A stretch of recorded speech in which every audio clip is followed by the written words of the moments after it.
भूतिया bus driver और conductor. रात के 12 बज रहे थे। चांदनी रात थी।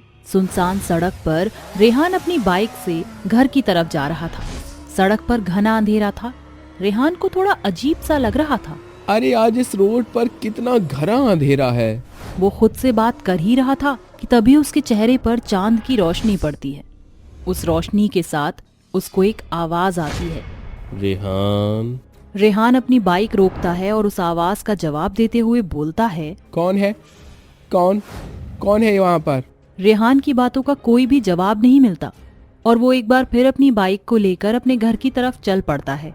थोड़ी देर बाद उसकी बाइक खराब हो जाती है। अपनी बाइक खराब देखकर रेहान बोलता है, ओ गॉड, मेरी बाइक को अभी ही खराब होना था। ऊपर से अंधेरा इतना हो रहा है, अब मैं घर कैसे जाऊंगा? रेहान खुद से बात कर ही रहा होता है कि तभी वहाँ पर एक बस आती है और बस को रोकते हुए रेहान बोलता है, चंदनपुर बस जाएगी क्या? बैठ जाओ। ड्राइवर की ऐसी आवाज सुनकर रेहान को थोड़ा अजीब लगता है, लेकिन रात ज्यादा हो रही थी इसलिए रेहान उस बस में बैठ जाता है। थोड़ी देर बाद रेहान टिकट लेने के लिए कंडक्टर के पास जाता है और उससे बोलता है, कंडक्टर साहब, मुझे चंदनपुर की टिकट चाहिए। कंडक्टर उसकी बातों का कोई जवाब नहीं देता और उसके हाथ में एक इंसानी उंगली पकड़ा देता है। ये देखकर रेहान बहुत डर जाता है। रेहान भागता हुआ ड्राइवर के पास जाता है और उससे बोलता है, ड्राइवर भैया, कंडक्टर भाई को क्या हो गया? इनकी आंखें लाल हो रही हैं और जब मैंने उनसे टिकट मांगी तो इन्होंने मेरे हाथों में एक उंगली पकड़ा दी। ड्राइवर रेहान की बातों का जवाब नहीं देता और हंसने लगता है। ड्राइवर की ऐसी हंसी को रेहान समझ नहीं पा रहा था। अचानक ड्राइवर अपनी मुंडी पीछे घुमा लेता है। ये देखकर मानो रेहान की सिट्टी पिट्टी गुल हो गई थी। अपनी जान बचाने के लिए रेहान गाड़ी को रोकने लगता है। इतने में पीछे से कंडक्टर ने उसको खींच लिया और आधा खा लिया और आधा ड्राइवर ने खा लिया। रेहान को खाने के बाद वो बस उस रास्ते से अचानक गायब हो जाती है। रेहान का अब कोई अता पता नहीं था और ऐसे ही दिन बीत गए और वहाँ पर रेहान के जैसी मौतें होती गईं। एक दिन एक परिवार शादी में जा रहा था कि तभी उनकी गाड़ी उस सड़क पर ही खराब हो जाती है जहाँ पर रेहान और बाकी लोगों की मौतें हुई थी। उसके बाद वहाँ पर वही बस फिर से आती है। उनमें से एक आदमी उस बस को रोकते हुए बोलता है, ये बस सुंदरनगर जाएगी क्या? बैठ जाओ। ड्राइवर की ऐसी आवाज सुनकर एक औरत बोलती है, ड्राइवर की इतनी भयानक आवाज है, हम इस बस में नहीं बैठेंगे। अरे बहन, तुम्हें इसकी आवाज से क्या करना है? इतना कहकर वो सभी पांचों लोग उसमें बैठ जाते हैं। जैसे ही बस थोड़ी दूर पर जाती है कि तभी बस की सारी लाइट बंद हो जाती है और बस रुक जाती है। ये देखकर उसमें से एक बच्ची बोलती है, माँ, ये बस रुक क्यों गई है? पता नहीं बेटा, तुम्हारे पापा ड्राइवर से पूछने जा रहे हैं। और थोड़ी देर बाद बस के शीशे पर मानो किसी का हाथ आ जाता है। ये देखकर वहां की एक औरत चिल्ला पड़ती है, आ! उसकी चीख सुनकर सभी लोग उससे बोलते हैं, अरे बहन, क्या हो गया? भैया देखो, यहाँ पर किसी का हाथ है। जैसे ही उस बस के पैसेंजर उस हाथ को देखते हैं वैसे ही वो सभी डर जाते हैं। उनमें से एक आदमी कंडक्टर के पास जाता है और बोलता है, कंडक्टर भैया, ये कैसी जगह है? देखो, वहाँ पर किसी का हाथ है और उस हाथ के ऊपर खून के धब्बे हैं। आदमी का जवाब ना देते हुए कंडक्टर अपनी लाल आंखों से उसको देखता है और हंसने लगता है।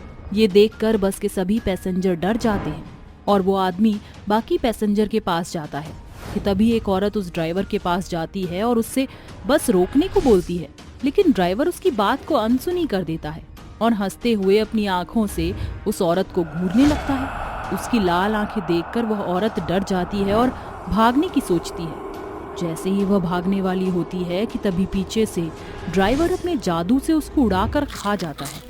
उसकी मौत देखकर बस के पैसेंजर बहुत ही डर जाते हैं और गाड़ी में अब सिर्फ 4 लोग बचे थे। ये सब देख एक आदमी हिम्मत करके आगे जाता है और ड्राइवर से बोलता है, तुम हम सबको क्यों मार रहे हो?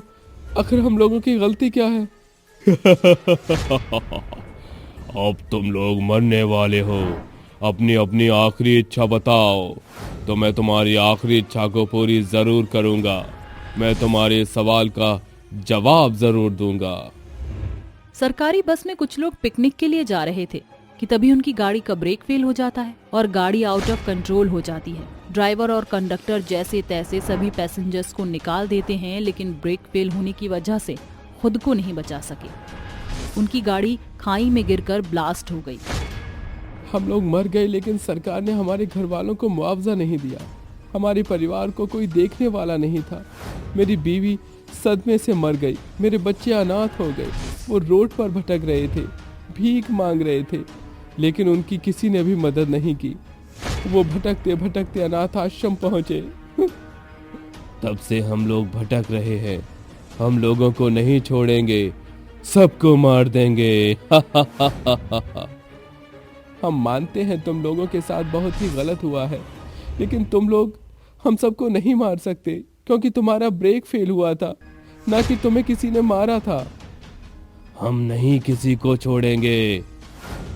दोनों भूत इतना कहकर एक आदमी को फिर से हवा में उड़ा देते हैं और खा जाते हैं। बस में केवल 3 लोग बचे थे। लोगों की मौत हो रही थी, ये देखकर एक बच्ची के मन में ख्याल आता है, मैंने टीवी में देखा है कि भूतों को आग से डर लगता है। क्यों ना मैं बस में आग लगा दूं? क्या पता ये भूत मर जाएं? वो बच्ची इतना सोचकर अपने पापा का कोट ले लेती है और उसने उस कोट में आग लगाकर बस के कंडक्टर और ड्राइवर के सामने फेंक दिया, जिससे उस बस में आग लग जाती है और सभी लोग बस के दूसरे गेट से उस बस से उतर जाते हैं और फिर बस में आग लग जाती है।